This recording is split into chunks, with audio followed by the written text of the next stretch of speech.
परमात्मने नमः। यथार्थ गीता श्रीमद् भगवत गीता अथ पंचदशो अध्याय। महापुरुषों ने संसार को विभिन्न दृष्टांतों से समझाने का प्रयास किया है। किसी ने इसी को भवाटवी कहा तो किसी ने संसार सागर कहा। अवस्था भेद से इसी को भवनदी और भवकूप भी कहा गया और कभी इसकी तुलना गोपद से की गई, अर्थात जितना इंद्रियों का आयतन है उतना ही संसार है। और अंत में ऐसी भी अवस्था आई कि नाम लेत भव सिंधु सुखाहीन, भव सिंधु भी सूख गया। क्या संसार में ऐसे समुद्र हैं? योगेश्वर श्री कृष्ण ने भी संसार को समुद्र और वृक्ष की संज्ञा दी। अध्याय 12 में उन्होंने कहा, जो मेरे अनन्य भक्त हैं उनका संसार समुद्र से शीघ्र ही उद्धार करने वाला होता हूं। यहां प्रस्तुत अध्याय में योगेश्वर श्री कृष्ण कहते हैं कि संसार एक वृक्ष है।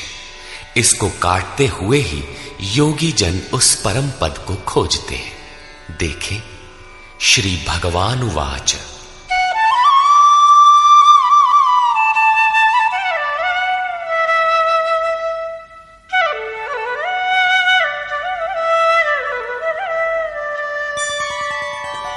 ऊर्ध्वमूलमधः शाखम् अश्वत्थं प्राहुरव्ययम् छन्दांसि यस्य पर्णानि यस्तं वेद स वेदवित्।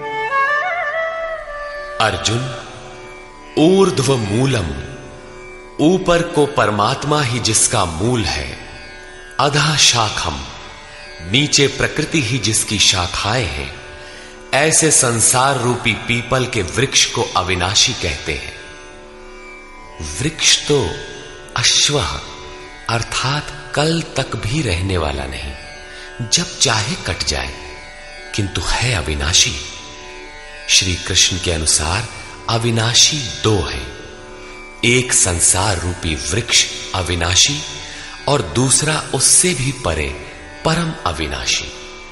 वेद इस अविनाशी संसार विटप के पत्ते कहे गए हैं। जो पुरुष इस संसार रूपी वृक्ष को अर्थात देखते हुए विदित कर लेता है वो वेद का ज्ञाता है। जिसने उस संसार वृक्ष को जाना है उसने वेद को जाना है, न कि ग्रंथ पढ़ने वाला। पुस्तक पढ़ने में तो उधर बढ़ने की प्रेरणा मात्र मिलती है, पत्तों के स्थान पर वेद की क्या आवश्यकता है। वस्तुतः पुरुष भटकते भटकते जिस अंतिम कोपल अर्थात अंतिम जन्म को लेता है, वहीं से वेद के वे छंद अर्थात जो कल्याण का सृजन करते हैं, वहीं से प्रेरणा देते हैं, वहीं से उनका उपयोग है, वहीं से भटकाव समाप्त हो जाता है, वो स्वरूप की ओर घूम जाता है। तथा अधश्चोर्ध्वं प्रसृतास्तस्य शाखा गुणप्रवृद्धा विषयप्रवाला अधश्च मूलान्यनुसन्ततानि कर्मानुबन्धीनि मनुष्यलोके। उस संसार वृक्ष की तीनों गुणों के द्वारा बढ़ी हुई विषय और भोग रूप कोपलों वाली शाखाएं नीचे और ऊपर सर्वत्र फैली हुई है। नीचे की ओर कीट पतंग पर्यंत और ऊपर देव भाव से लेकर ब्रह्मा पर्यंत सर्वत्र फैली हुई है, तथा केवल मनुष्य योनि में कर्मों के अनुसार बांधने वाली है।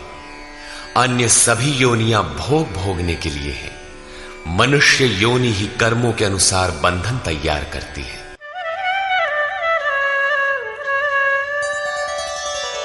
न रूपमस्येह तथोपलभ्यते नान्तो न चादिर्न च सम्प्रतिष्ठा अश्वत्थमेनं सुविरूढमूलम् असंगशस्त्रेण दृढ़ेन छित्त्वा। परंतु इस संसार वृक्ष का रूप जैसा कहा गया है वैसा यहां नहीं पाया जाता, क्योंकि न तो इसका आदि है न अंत है और न अच्छी प्रकार से इसकी स्थिति ही है, क्योंकि ये परिवर्तनशील है। इस सुदृढ़ मूल वाले संसार रूपी वृक्ष को दृढ़ असंग शस्त्रेण, असंग अर्थात वैराग्य रूपी शस्त्र द्वारा काटकर संसार रूपी वृक्ष को काटना है। ऐसा नहीं कि पीपल की जड़ में परमात्मा रहते हैं या पीपल का पत्ता वेद है और आरती करने लगे पेड़ की। इस संसार वृक्ष का मूल तो स्वयं परमात्मा ही बीज रूप से प्रसारित है, तो क्या वो भी कट जाएगा? दृढ़ वैराग्य द्वारा इस प्रकृति का संबंध विच्छेद हो जाता है। यही काटना है। काट कर करें क्या?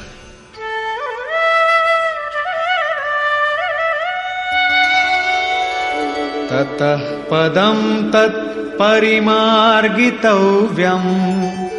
यस्मिन् गता न निवर्तन्ति भूयः तमेव चाद्यं पुरुषं प्रपद्ये यतः प्रवृत्ति प्रसृता पुराणी। दृढ़ वैराग्य द्वारा संसार विटप को काटने के उपरांत उस परम पद परमेश्वर को अच्छी प्रकार खोजना चाहिए, जिसमें गए हुए पुरुष फिर पीछे संसार में नहीं आते, अर्थात पूर्ण निवृत्ति प्राप्त कर लेते हैं। किंतु उसकी खोज किस प्रकार संभव है? योगेश्वर कहते हैं, इसके लिए समर्पण आवश्यक है। जिस परमेश्वर से पुरातन संसार वृक्ष की प्रवृत्ति विस्तार को प्राप्त हुई है, उसी आदि पुरुष परमात्मा की मैं शरण हूं, अर्थात उनकी शरण गए बिना वृक्ष मिटेगा नहीं। अब शरण में गया हुआ वैराग्य में स्थित पुरुष कैसे समझे कि वृक्ष कट गया? उसकी पहचान क्या है? इस पर कहते हैं, निर्माण मोहाजित संग दोषा अध्यात्म नित्या विनिवृत्त कामा द्वंद्वैर्विमुक्ता सुख दुःख संज्ञैर् गच्छन्त्यमूढ़ा पदमव्ययं तत्। उपर्युक्त प्रकार के समर्पण से जिसका मोह और मान नष्ट हो गया है, आसक्ति रूपी संग दोष जिन्होंने जीत लिया है, अध्यात्म नित्या परमात्मा के स्वरूप में जिनकी निरंतर स्थिति है, जिनकी कामनाएं विशेष रूप से निवृत्त हो गई हैं और सुख दुख के द्वंद्वों से विमुक्त हुए ज्ञानी जन उस अविनाशी परम पद को प्राप्त होते हैं। जब तक ये अवस्था नहीं आती तब तक संसार वृक्ष नहीं कटता। यहां तक वैराग्य की आवश्यकता रहती है। उस परम पद का क्या स्वरूप है जिसे पाते हैं? न तद्भासयते सूर्यो न शशांको न पावकः यद्गत्वा न निवर्तन्ते तद्धाम परमं मम। उस परम पद को न सूर्य न चंद्रमा और न अग्नि ही प्रकाशित कर पाते हैं। जिस परम पद को प्राप्त कर मनुष्य पीछे संसार में नहीं आते हैं, वही मेरा परम धाम है, अर्थात उनका पुनर्जन्म नहीं होता। इस पद की प्राप्ति में सबका समान अधिकार है। इस पर कहते हैं,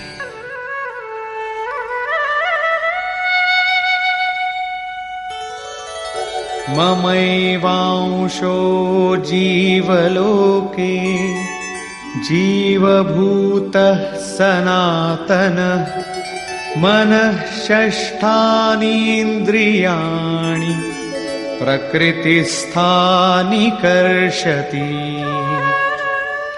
जीवलोके अर्थात इस देह में, अर्थात शरीर ही लोक है।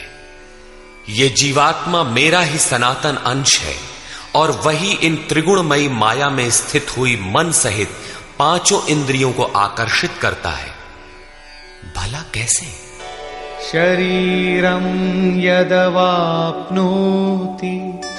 यच्चाप्युत्क्रामतीश्वरः गृहीत्वैतानि संयाति वायुर्गन्धानि वाशयात्।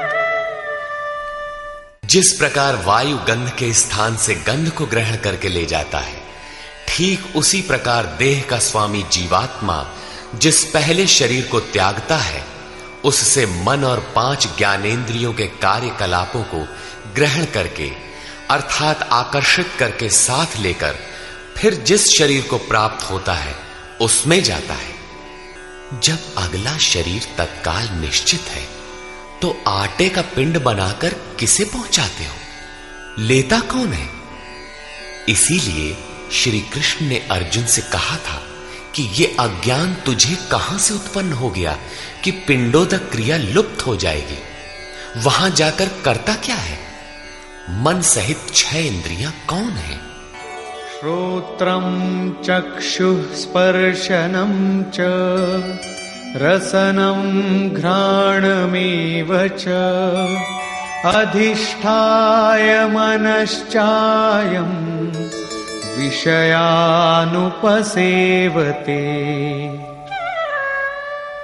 उस शरीर में स्थित होकर ये जीवात्मा कान, आंख, त्वचा, जिह्वा, नासिका और मन का आश्रय लेकर अर्थात इन सब के सहारे ही विषयों का सेवन करता है, किंतु ऐसा दिखाई नहीं पड़ता, सब उसे देख नहीं पाते। इस पर श्री कृष्ण कहते हैं, उत्क्रामन्तं स्थितं वापि भुञ्जानं वा गुणान्वितं विमूढानानुपश्यन्ति पश्यन्ति ज्ञानचक्षुषः। शरीर छोड़कर जाते हुए, शरीर में स्थित हुए, विषयों को भोगते हुए अथवा तीनों गुणों से युक्त हुए भी जीवात्मा को विशेष मूढ़ अज्ञानी नहीं जानते। केवल ज्ञान रूपी नेत्र वाले ही उसे जानते हैं, देखते हैं। ठीक ऐसा ही है। अब वो दृष्टि कैसे मिले? आगे देखें।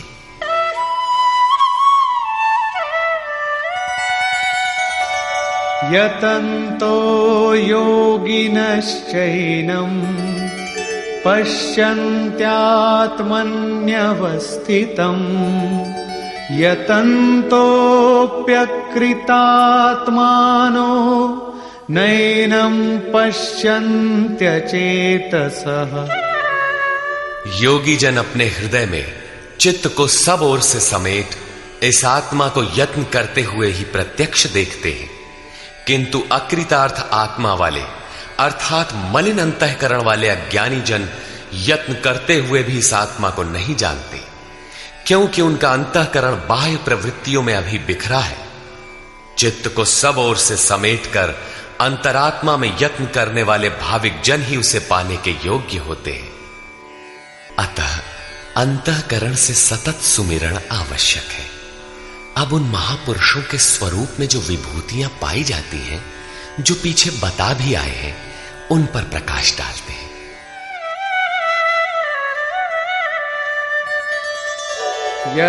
यदादित्यगतं तेजो जगद्भासयतेऽखिलम् यच्चन्द्रमसि यच्चाग्नौ तत्तेजो विद्धि मामकम्। जो तेज सूर्य में स्थित हुआ संपूर्ण जगत को प्रकाशित करता है, जो तेज चंद्रमा में स्थित है और जो तेज अग्नि में है, इसे तू मेरा ही जान। अब उस महापुरुष द्वारा कार्य बताते हैं।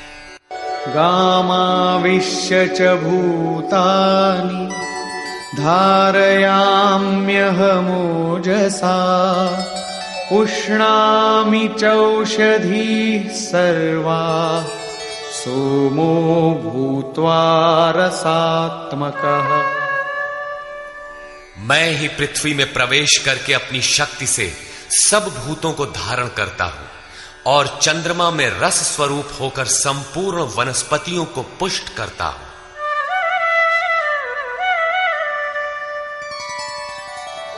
अहं वैश्वानरो भूत्वा प्राणिनां देहमाश्रितः प्राणापानसमायुक्तः पचाम्यन्नं चतुर्विधम्। मैं ही प्राणियों के शरीर में अग्नि रूप से स्थित होकर प्राण और अपान से युक्त हुआ 4 प्रकार के अन्नों को पचाता हूं। अध्याय 4 में स्वयं योगेश्वर श्री कृष्ण ने इंद्रियाग्नि, संयमाग्नि, योगाग्नि, प्राण अपानाग्नि, ब्रह्माग्नि इत्यादि 13-14 अग्नियों का उल्लेख किया, जिनमें सबका परिणाम ज्ञान है। ज्ञान ही अग्नि है। श्री कृष्ण कहते हैं, ऐसा अग्नि स्वरूप होकर प्राण और अपान से युक्त 4 विधियों से, अर्थात जप सदैव श्वास प्रश्वास से होता है, उसकी 4 विधियां बैखरी, मध्यमा, पश्यंती और परा है। इन 4 विधियों से तैयार होने वाले अन्नों को मैं ही पचाता हूं।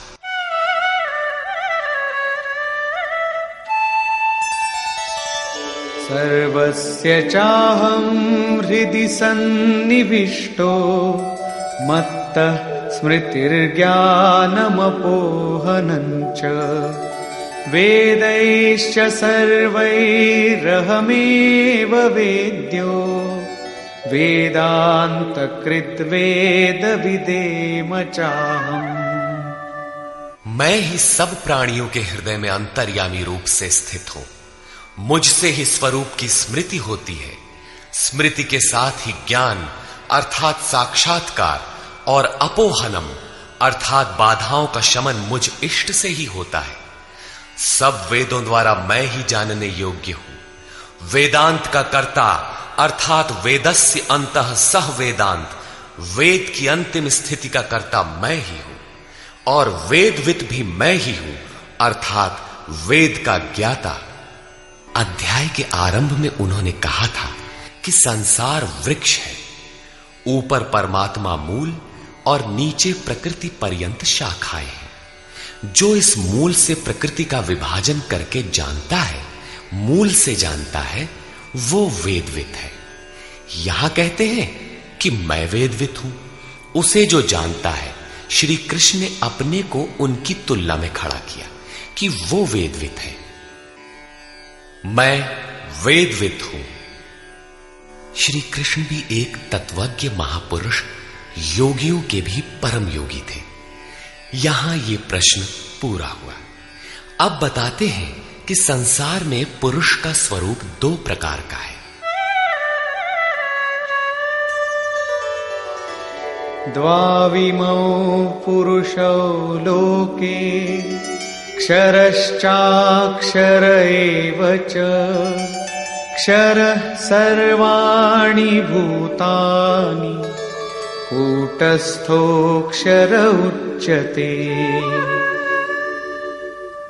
अर्जुन, इस संसार में क्षर, क्षय होने वाले, परिवर्तनशील और अक्षर, अक्षय, अपरिवर्तनशील ऐसे 2 प्रकार के पुरुष हैं।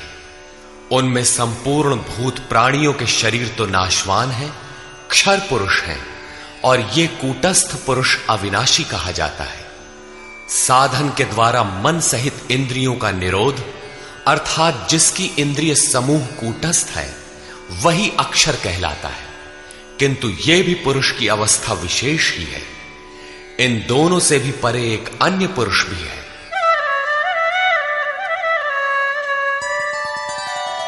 उत्तमः पुरुषस्त्वन्यः परमात्मेत्युदाहृतः यो लोकत्रयमाविश्य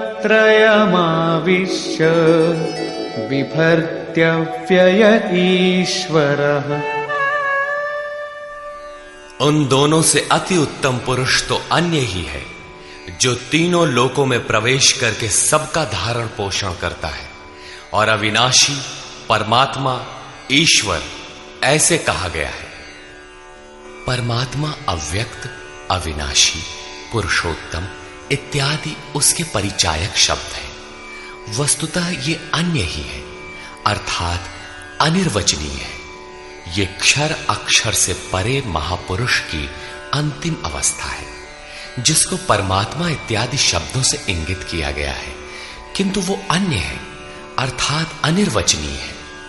उसी स्थिति में योगेश्वर श्री कृष्ण अपना भी परिचय देते हैं, यथा यस्मात्क्षरमतीतोऽहम् अक्षरादपि चोत्तमः अतोऽस्मि लोके वेदे च प्रथितः पुरुषोत्तमः। उपर्युक्त नाशवान परिवर्तनशील क्षेत्र से सर्वथा अतीत हूं और अक्षर अविनाशी कूटस्थ पुरुष से भी उत्तम हूं, इसलिए लोक और वेद में पुरुषोत्तम नाम से प्रसिद्ध हूं।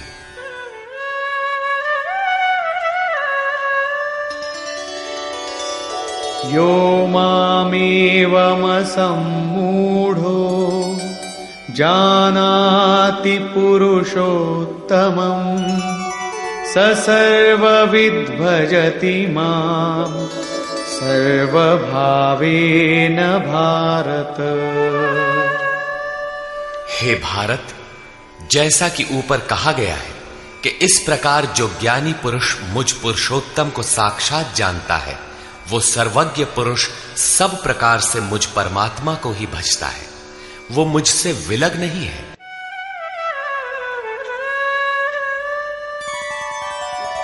इति गुह्यतमं शास्त्रम् इदमुक्तं मया नघ एतद्बुद्ध्वा बुद्धिमान् स्यात् कृतकृत्यश्च भारत।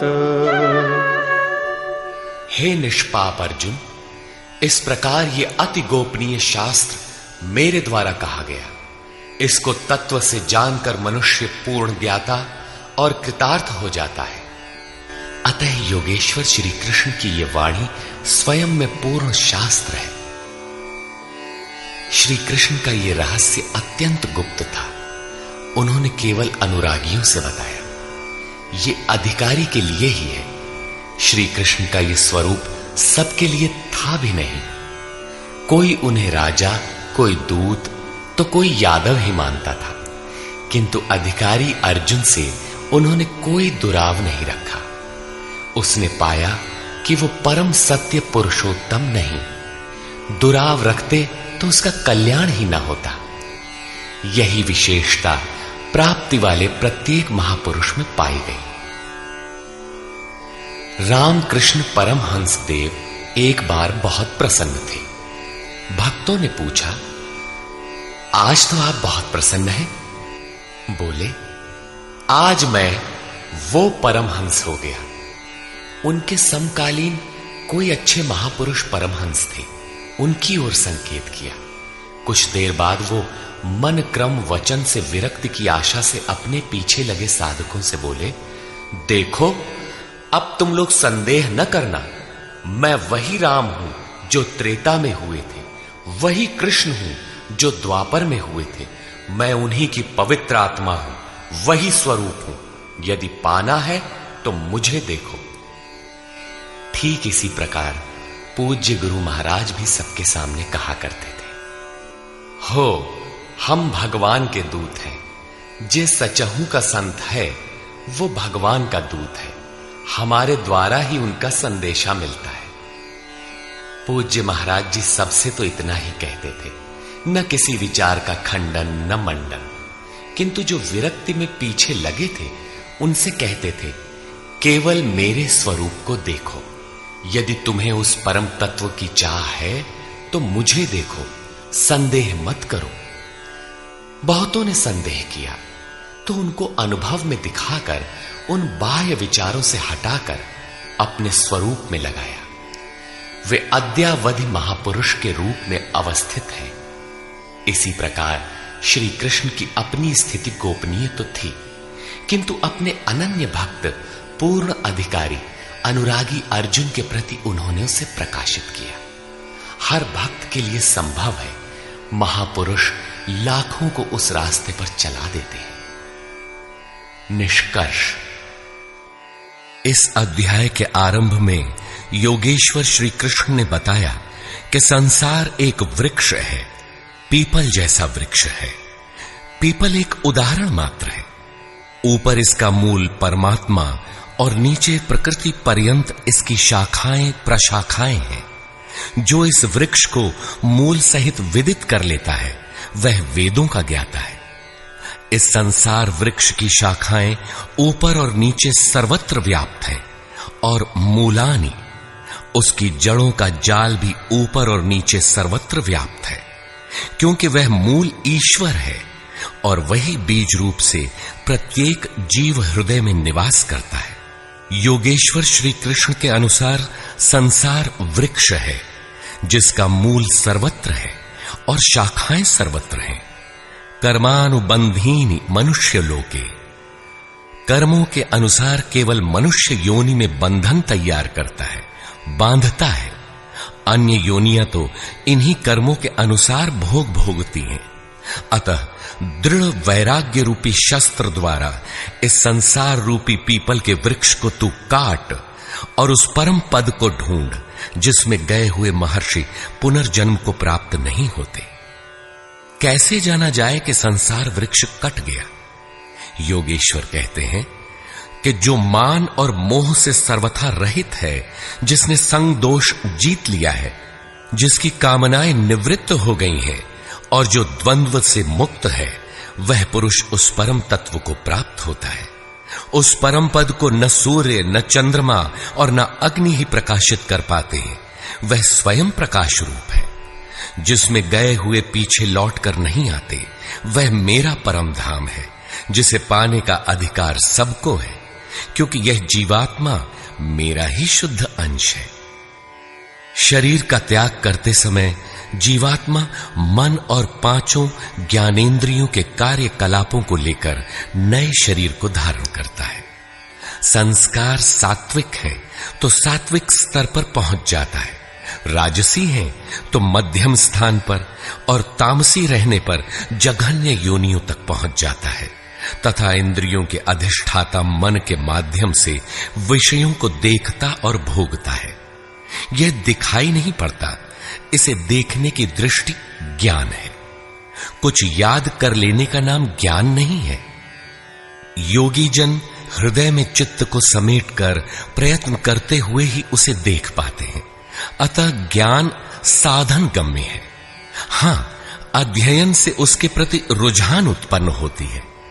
संशय युक्त अकृतात्मा लोग प्रयत्न करते हुए भी उसे देख नहीं पाते। यहां प्राप्ति वाले स्थान का चित्रण है। अतः उस अवस्था की विभूतियों का प्रवाह स्वाभाविक है। उन पर प्रकाश डालते हुए योगेश्वर श्री कृष्ण कहते हैं कि सूर्य और चंद्रमा में मैं ही प्रकाश हूं, अग्नि में मैं ही तेज हूं, मैं ही प्रचंड अग्नि रूप से 4 विधियों से परिपक्व होने वाले अन्न को पचाता हूं। श्री कृष्ण के शब्दों में अन्न एकमात्र ब्रह्म है। अन्नम ब्रह्मेति व्यजानात्, जिसे प्राप्त कर यह आत्मा तृप्त हो जाती है। बैखरी से परापर्यंत अन्न पूर्ण परिपक्व होकर पच जाता है, वह पात्र भी खो जाता है। इस अन्न को मैं ही पचाता हूं, अर्थात सद्गुरु जब तक रथी न हो तब तक यह उपलब्धि नहीं होती। इस पर बल देते हुए योगेश्वर श्री कृष्ण पुनः कहते हैं कि संपूर्ण प्राणियों के अंतर्देश में स्थित होकर मैं ही स्मृति दिलाता हूं। जो स्वरूप विस्मृत था उसकी स्मृति दिलाता हूं। स्मृति के साथ मिलने वाला ज्ञान भी मैं ही हूं। उसमें आने वाली बाधाओं का निदान भी मुझसे होता है। मैं ही जानने योग्य हूं और विदित हो जाने के बाद जानकारी का अंत करता भी मैं ही हूं। कौन किसे जाने? मैं वेदविद हूं। अध्याय के प्रारंभ में कहा, जो संसार वृक्ष को मूल सहित जानता है वह वेदविद है, किंतु उसको काटने वाला ही जानता है। यहां कहते हैं मैं भी वेदविद हूं। उन वेदविदों में अपनी भी गणना करते हैं। अतः श्री कृष्ण भी यहां वेदविद पुरुषोत्तम है, जिसे पाने का अधिकार मानव मात्र को है। अंत में उन्होंने बताया कि लोक में दो प्रकार के पुरुष हैं। भूतादिकों के संपूर्ण शरीर क्षर है।